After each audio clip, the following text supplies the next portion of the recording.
him and Phil, like one of them had one leg, and one of them is 52 years old, and both of them still wiped the floor with McIlroy this weekend. Is absolutely unreal. Oh, Rory. What are we going to do with you? There was just something in his gait this week that just inspired absolutely zero confidence. He was coming in so nicely as well. Like, he'd played so well at the match play. I mean, obviously, he taken the week off for the Texas Open. Everyone was feeling good. He put the new putter in the bag. Yeah, the short on the driver shot. He was driving it well. He was still, despite 2 rounds of golf, I think he was still top 2 shots of strokes gained shots off the tee.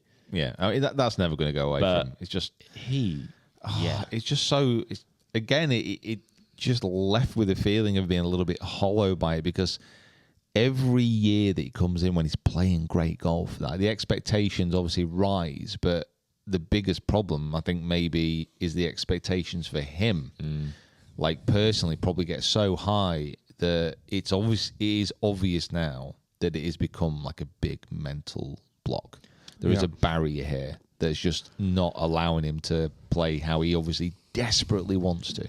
I think you tweeted something after he was knocked out that was, I think, runs quite true, and I think he needs to go win a different major. I think he needs to win another one. Yeah. Even maybe 2. That's interesting, yeah. And get the ball rolling back a into little it bit again. Yeah. I think he's almost like, I mean, he obviously competes at the top of most majors every year. We saw that with the Open last year. He just needs to get that winning major feeling back, I think, because every time he comes to this Masters, he might, I don't know, obviously I'm not inside his head, but like, I would imagine he would feel there is this kind of like, this is the major, and then the others are other tournaments I've won, and I've won them before, and I can win them again. And you see that in his performance. Yeah. And now it's just in him now, isn't it? It's just belief. Yeah. You don't have to be an elite performing athlete to understand that if you believe in yourself, that if you trust what you're doing, the chances are you're more likely to succeed. Yeah. If you go into any situation with that scar tissue and with the kind of almost not exactly understanding, but more of a resignation that this might just not be possible, the chances are that is going to manifest itself and you're not going to win. Like, if you go into a tournament and you absolutely believe that you deserve to win it, that you can win it, the chances are that you have a much better chance. It was like when Seve won. Yeah. Seve won one of his Masters, and like one of his friends made him an audio tape, as it was a cassette back then. Oh wow! And he what's that? Imagine, it's not even an MP3, is it? Whatever it is now, a WAV format. Made Seve a recording of commentary when his friend was basically pretending to be a commentator at the Masters, and he was describing exactly how Seve had won the Masters, and he described his walk up the 18th, the adulation of the crowd, and that feeling and that moment when Seve would get that green jacket, and Seve listened to it before he got to the Masters. And he said it was actually, I think he's in his autobiography actually, he's saying it was actually a little bit of an anticlimax when he won that Masters because he already knew he was going to win. He listened to it so much, he knew he was going to be the champion. Listen, the importance of the mental game cannot be understated. Like we've seen it in Rory, we've seen it in reverse in other people who have just believed themselves to victory. Like Bob Rotella and the kind of understanding of and Joseph Parent, the understanding of the mental game has done wonders for golfers all over the world, particularly at the kind of normal, mid to high handicap level, where you're like, okay, cool. You've got to put aside the maybe slightly failed shot that you just had and just like forget about it. Like Ram said, he quoted Ted Lasso and said, you think like a goldfish. You got to be a goldfish. Yeah. And Rory just didn't have it. Like you could see in his brain that he was still thinking about he flew the green, and then on his next tee shot, you could tell he was still thinking about he'd hit it too far, or it's just the mental game is so important, and it's just it's the only bit that he hasn't got currently, because hit the ball far. He can hit the ball straight if he needs to. He can shot shape. He can, his putting's got better since the new putters come into the bag. And the only thing he hasn't got is the belief in himself or the kind of understanding that the mental game is actually the bit he's lacking on. I think he's self-aware enough to know that he's not quite there to actually, he's not psychologically strong enough in this department to actually get over the line in the Masters. He's obviously mentally strong enough to win golf tournaments because he's continually doing it. Mm-hmm. So if he can get another major under his belt, I think that belief will be a little bit stronger. And it's not so much with Rory. I don't think it's so much that he doesn't believe he can win, because I think he does, because he's an elite athlete and everybody knows that. It's more having that trust in himself that he can get over the line again in these big events. So, we talk about Bob Rotella. There's a book, kind of Fearless Golf.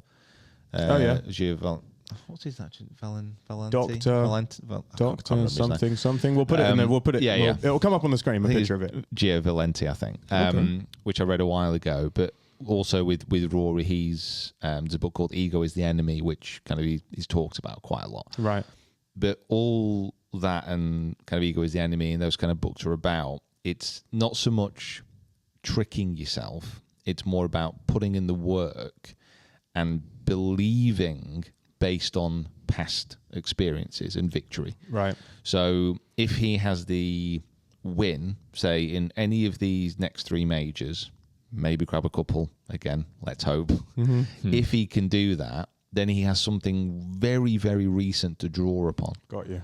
So it's not like going into the Masters, because he does this every year where he says something different, like he tries something different. Mm-hmm. Like he literally switched putters a few weeks ago, and everybody knew that was because of the Masters. Like you can say what you want. You can say about he's going into the Dell match play with it, all the rest of it. Yeah, he was that was the practice run for the Masters. Yeah, exactly. He was trying to get those good feelings back. So by the time he got to the Masters, his putting was on fire. That's what he was doing. But it takes more than that.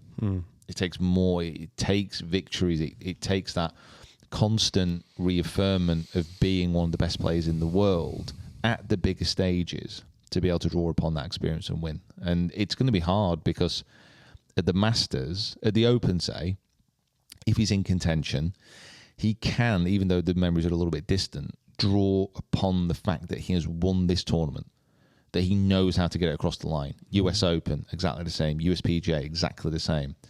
The Masters, as soon as he goes into his memory backs from this tournament, all he is met with is a stream of near misses and obviously a real big miscuts, blow up. Yeah, when he should have won it. Yeah, so it's difficult.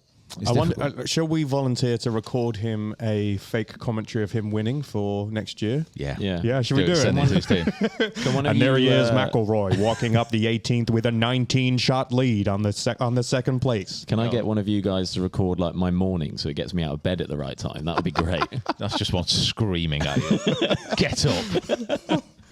Anyway. That's why I need to go to sleep with you just being like, you will get up at 8 o'clock in the morning. Yes, I will. Just set your alarm, you weirdo. I do set an alarm. Anyway, so I think that's probably enough of us probably talking harping on against Rory. Absolute crap about what Rory's thinking. Next year is the one. I think we have to live in a reality where maybe Rory never wins again, but never wins a major again. Well, that could just be talking about him being able to draw upon memories. He's got an Open venue this year that he's at, which he's already won at. So I think he'll be all right there. Oh God, that'd be great. Just imagine if he did it, and then he'd probably win the FedEx Cup by like 6 million. Oh, Rory.